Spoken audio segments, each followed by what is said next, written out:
We are live. All right, this is exciting, guys. Hey, thank you so much for tuning in. And this is a series of episodes that we're going to be sharing with you, myself and my technical director, Ant, who's going to share with you guys why podcast. And we're bringing you interviews from other podcasters all around the world to ask that very question. So let me see if I could bring Ant in. Hold on. Hey, Ant. Hi. Oh, look at that. How are you doing, sir?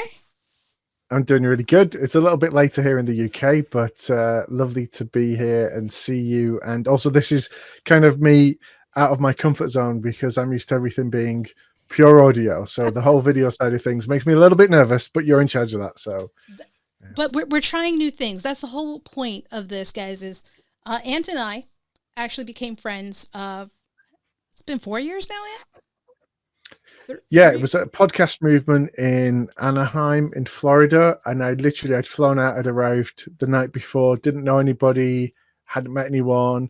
There was there was like a soft intro day and I sat on the table next to you, and you were literally the first person I spoke to, and within seconds you had me taking a photograph, holding a sign. Yes. To promote your podcast. I had no idea what was going on. It was wild and crazy. So I am a friendly person and I like to meet new people and get to know them. And Ant has become a lifelong friend, and he's been on my podcast. We've talked, we've hung out, and it's been great. And we've also been back at Podcast Movement the year after that we met. Yes, on stage speaking. And we've done that twice. Now. And Twice. Yeah, unfortunately, we could have made a hat trick of it and made it 3, but for everything that's happened in the last year. COVID and the pandemic. But we decided, why wait until another amazing podcast movement? Ant and I, while doing that, our conversation and topic was how to podcast with what you have in your pocket, basically. And so we wanted to come and take that idea and bring you guys together to show you can podcast. It doesn't have to be as scary and difficult as you think. But this is an episode to show you guys why you should podcast, or why, in fact, is Ant podcasting. So let's talk about that, Ant. Why podcast? So what is it about podcasting that gets you excited? I think it's everything. I think I can actually remember the first time I heard about podcasting, and it was, I'd been to a music festival, and the guy I pitched my tent next to happened to be a coder, and he was working on this thing called RS, which I'd never heard of. It was still pretty new, and we both loved music. And at the time I was trying to pitch a radio show to all these stations to play new music. Nobody was interested. And he said to me over a beer one day, he said, "Why don't you try podcasting?" And I was like, "Pod what?" And at this point, I don't think the iPod had even arrived in the UK. So I think it was that new. So when I first heard of it, it was before the iPod arrived, only by a couple of weeks or so. And he told me what it was. And I remember at the time going to find out what it was. And because this was like 2004, it was 2004, must have been. I didn't like check on my phone because I didn't have internet on it. I actually went to a little internet cafe and logged on and listened. And I listened, and I can't even tell you what the first thing I listened to was, but it was 2 guys basically just having a conversation. It was very basic. It was very in. They were just using the microphones that came with their computer or they plugged in. It technically wasn't very advanced, but instantly I saw the potential and I was like, there's something that could be done here. And it was more the fact that at the time I was trying to get a radio show. I was trying to pitch these ideas to radio networks. And suddenly I realized with this format, I didn't have to pitch to anybody. I could just put that out there myself. And I didn't need to run it past somebody who said it was a good idea. The potential was there. And very quickly after that, I started making my first show. So my first podcast was made in 2005. That's crazy. So, guys, clearly, Ant has experience. He's been around. He's been doing it. He's been in the industry, so to speak. You got to understand why I chose him for technical director, right? But Ant, aside from those things that podcasting has done for you, right? How it's excited you, the kind of limit, no limits that it provides you, right? To be able to do things and do things on your own. You probably have made a lot of mistakes on the way. Just as much as the wins, there were losses, right? So let's take a moment. What was the best mistake? The one that just stands out that you've made during your podcast journey? I'm sure you have plenty to pick from, but what would you say Yeah. is the Well, best one? I used to sell myself in my coaching capacity as having a lot of experience, and that came from there's a great quote by Oscar Wilde, which says something like, "Experience is simply the name wise men gave to their mistakes." And so I made a lot of experience. is the one way I like to say it, I rather like than that. making mistakes. I made a lot of experience, and I think there has been a lot of mistakes that I've made along the way. But the best thing about it, really, across all those mistakes, before getting to like what's the one, Mm-hmm. I think the best thing about making those mistakes is, unlike in other jobs, I don't get fired when I make that mistake. It's So when, not crazy, right? yeah, so and also it's because I'm the presenter, I'm the producer, I'm the network executive, I'm the salesman, I'm the marketing guy, I'm everyone. And so I I'm the person that gives myself permission. I'm also the person that tells myself off. So I mean, there's things that like I've learned, like I remember I'd made a mistake with some audio that I'd uploaded, like a really sort of something that jarred. Sometimes you upload something and you go, "Oh, nobody will notice that," but this was really obvious and it was really, painful to listen to. And so what I did was, I wasn't aware at the time that you could just replace the audio. So I released Oh no. I so I released a second episode with the same name, and then I realized there was another mistake. So then I did one. And basically, what you had is, in the space of about 25 minutes, 3 episodes with the same name, slightly different lengths, all being released at once. And I just found myself in this crazy scenario where I was like, and then even when I deleted them, there was still this, and it looked, that episode isn't there, and it was so that came from, and the thing is, often that mistakes come Mm-hmm. on top of other mistakes, because that mistake came from not Sure. listening back to everything properly, not giving myself time to do that listen back. But I think the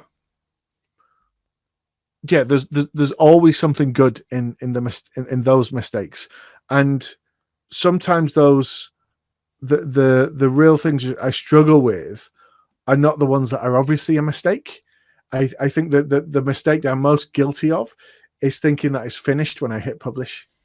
And that, in that, like, I've done all the work now, Right, that's it. and There's nothing else to actually, do. oh, and I would thought, well, I've put it up there. I'll send a tweet in a bit. That'll be fine. But I do think now that it's got to the stage where there's so much going on that you almost need to spend as much time marketing and shouting about your podcast as you do creating it. And actually, at first I was really resistant to that. I was like, I'm a creative, I like making all this stuff. But then actually what I realized is, you look around any other creative industry and they're doing the same thing. Yeah. When somebody's finished shooting a movie, like Halle Berry or Tom Hanks, 18 months later, Press tour. exactly, they're doing the junkets, they're going around, they're talking about it, and they're possibly in the middle of another film, and it all blends together. But I'm like, well, I tell you what, if it's good enough for them, then maybe it should be good enough for me. So that was a lesson I took from that, and it's still something that I'm learning Yeah. as well. I think the thing that there's a misconception, guys, that when you podcast, one, you're a cut above the rest because, one, you had the courage and the tenacity to go ahead and put it out there. And because of that, people will come. And it doesn't really work like that. Ant's right. You put it out there, it's not the field of dreams. It's not you put it out there and people will magically find you. You got to have time to market and show people. And we are going to actually talk about that. We have a podcast course being put together that will launch in May. look for it in April and May, more information. And we're going to talk about that. That's kind of thing that we want you guys to understand and learn. Go Yeah, ahead, I Ant. think the definition of people there is the key thing. You know, Mm-hmm. like in Field of Dreams, if you build it, they will come. Yeah. If you make a podcast, people will listen to it. But it's how you define people. Are Oh. we talking about people in the ones and twos? Are we talking in the tens, the hundreds, the thousands? Mm-hmm. And you're always going to get one or two people listening because you'll have a family member or a roommate that will, or a best friend that will listen to it because that's what they do. The trick is when you start getting listens from people that you don't know, that you have no connection to, that then come back and become fans, and that's the magic of the process. I think what's interesting or cool about podcasting that I don't think people realize is the definition of success is subjective and it's also personal, right? If you have a topic that you're podcasting on that's very niche, that's very specific, right? The fact that you may get 50 people listening, I'm not even going to put the word only, that you get 50 people listening is huge. But you're putting yourself down because someone else has people who are listening 1,000 an episode. It's two different things. You got to be mindful of that. What would you tell people who feel that way, Ant? So I'm working with somebody at the minute who, without going into too much detail, one of their children has a condition, and there's only, I think, about 7 or 8 kids in the UK that have this condition. Hmm. It's and this is because it's such a new thing. It doesn't even have a name that's easy to say. It still has like the Latin name, the really long thing, and there's not enough people to have come up with a name for it. And so we're working on this program together, and we've talked about this. You know, we've talked about who this is for and who the audience is, and actually her whole motivation is when she discovered that her child had this issue, Hmm. there was no information out there. She couldn't find anything anywhere. And so even to just find somebody that is going through that same process of trying to find out what's going on is really helpful. Yeah. And so this is something that's going to be helpful for people who have children with the same condition, but also people that come up against those same barriers where they find there's no, they can't find a doctor that will give a diagnosis that will allow them to get the support or get into the hospital that they need. And so there are some podcasts like that which are very defined and very core, and that's it. And that may never get more than 10 or 15 people listening to it when it's out. However, somebody may find that podcast 2 or 3 years down the line that's going to be really useful for them. And for this project, that's exactly what they want. And when we're talking about the numbers of people, I have and it's something you could do very easily. If you just go to Google and you just go to images and you Google 50 people and you Google 100 people or Hold you on, Ant. Google 200 people. Let's try that. 'Cause this is the Yeah. difference between podcasting and YouTube. Hold on, let me see if I Yeah. can. We're still learning this, guys, so bear with us. All right, So so if you just jump on and you go to images and just type in like 10 people, and 10 people is like a nice amount of people that comes to the bar on your birthday. That would be great. So there you go. You see all these little selfies of people, amazing. Mhm. And then if we go up to 25 people, all right, 25 people, that might be like a really big family barbecue. Yeah, that's pretty good going. That looks well.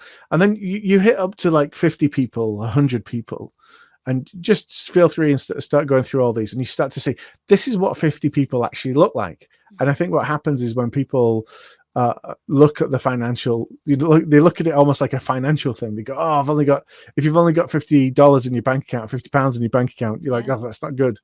But when you're looking at these are people that have chose to come, they've sought you out, they found you, and they're listening, and that's really exciting. Now, if you are in the arts at all, say you do drama, theatre, you're a stand-up comedian, you do music, you're going to know what it's like, how difficult it is to get 50 people in a room. But some people will have been out there and played to rooms of 3 or 4 people and still gone ahead and done the performance. And the other thing to take in mind is when you start to build that up and you go into like 200, 500 people, to put that together physically. And I know this because I do events here in the UK with Pods Up North. The amount of logistics and planning and cost that go with having a room and having those people there is immense. And it requires a whole lot of backroom staff and a lot of planning and all these things that I'm not very, very good at. But when you have a podcast, you can suddenly reach this many people, and not just in one geographical area. They can be all across the world. And taking us back to your very first question, that's the thing that really excites me about it. Is this is the technology really has been around for about 20 years now. The actual the basics of it in terms of microphones and recording have been around for even longer. Yep. The ability, though, for you to put something out there, or for it to exist online, and for somebody anywhere in the world with a mobile device or a laptop to be able to listen to what you've done, is mind-blowingly exciting. It's a whole new thing, guys. That's why we put this together. That's why we're doing this series, because I don't think everyone fully understands how impactful podcasting can be. And we're just excited to bring you those reasons through different podcasters and through Podcast Villa and the things that we have coming up. This is new to us. We're trying something out. We are going live on Thursdays. The times will vary. Ant and I are going to switch off because we want to make sure we address and are there for people around the world. So while I do the Western Hemisphere, Ant will be recording and doing lives, interviewing podcasters in the Eastern Hemisphere. So you're going to hear from people around the world every Thursday, and we'll be sure to let you know what time that is. Now, Ant, before I let you go, I got one more question for you. Ready? Okay. Yeah, go for it. Is there something you would like to learn more about or improve upon, especially given that you've been doing this for a while in podcasting? Oh, absolutely. I would like to know how to get 2 million listeners to my first episode after one day. That's even though that's like chasing the dragon. There's still going to be something of that, and I think that's tied back in with that whole everything we just talked about the what the audience looks like, and that's kind of the ego. I think that's the ego in me, because you want that amount. If I'm being really honest and really open, I would just like every podcast that I make, every podcast that I'm involved with, to be the best that it can be, and to be a step forward from the last one that I made.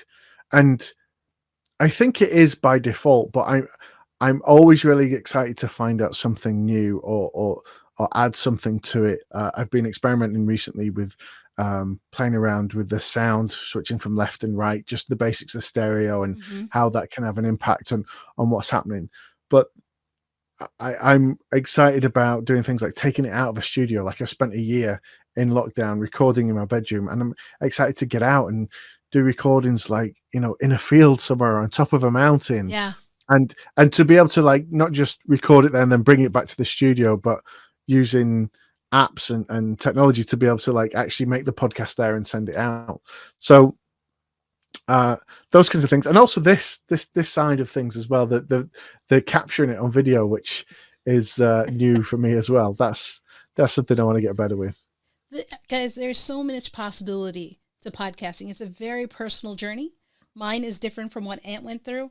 We'll talk about that actually in a few minutes. But for those who are listening on the podcast, in the next episode, you'll hear about my journey through podcasting when Ant turns the tables and interviews me. So we wanted to bring this to you guys. If you are watching this live with us, thank you so much. This is still new for us. We just started a YouTube channel. Be sure to hit that subscribe button. Like, if you're on Facebook, follow my page. Go ahead and check that out. But we're on YouTube. So AimeeJ21.com/PV on YouTube. I was like, what is it? PV on YouTube. Or click on the button. It'll be in the description on Facebook. I'll put it there. We're still figuring this out, so it might take a little bit. So do that. The other thing we want to leave before I let you guys go, and Ant kind of flips the tables on me is we put together a starter equipment. This is a guide to help anybody who is interested in podcasting, is trying to figure out what do I do. Just go to this link, aimej21.com/begin to podcast. And that is going to give you a quick heads up on what tools you need, what items you need, and how you can get it. And we even give you little kind of combo packs if you're thinking it's going to be a 2-person interview, 1 person, etc. Ant and I have worked together to put this on to help you guys. And we're here if you have any questions. We're available, so be sure to reach out. Ant, any last words before we let you flip the tables on me? Just to say that the starter equipment, it's not a sales pitch. We're not on a commission for anything there. It's just a suggestion. So if you've got something similar, you can use that. And we've kind of done it on 3 levels, which is kind of like just using what you've got lying around. And also, if you happen to have thousands of dollars sat around that you're willing to burn for this, the kind of stuff that you can spend it on. But it's just to give you an idea, whatever you set up, whether it's going to be you by yourself or you doing it with a friend or a colleague, there's kind of, I think I daren't say we've covered all bases, but we've covered a lot of them with what we've got. We covered a majority of it, I think. And, if you guys have a question about it, reach out to us. That's easy enough to do. You can reach out to us individually at Aimee@podcastvilla.com or Ant@podcastvilla.com or support@podcastvilla.com. We will get back to you as soon as we can. Hit us up on the socials. We'll have that information in the description, but that's it. Ant, thank you so much for sharing your podcasting journey with these guys and allowing us to kind of get a glimpse into what it was like. Thank you. And I can't wait to turn the tables on you.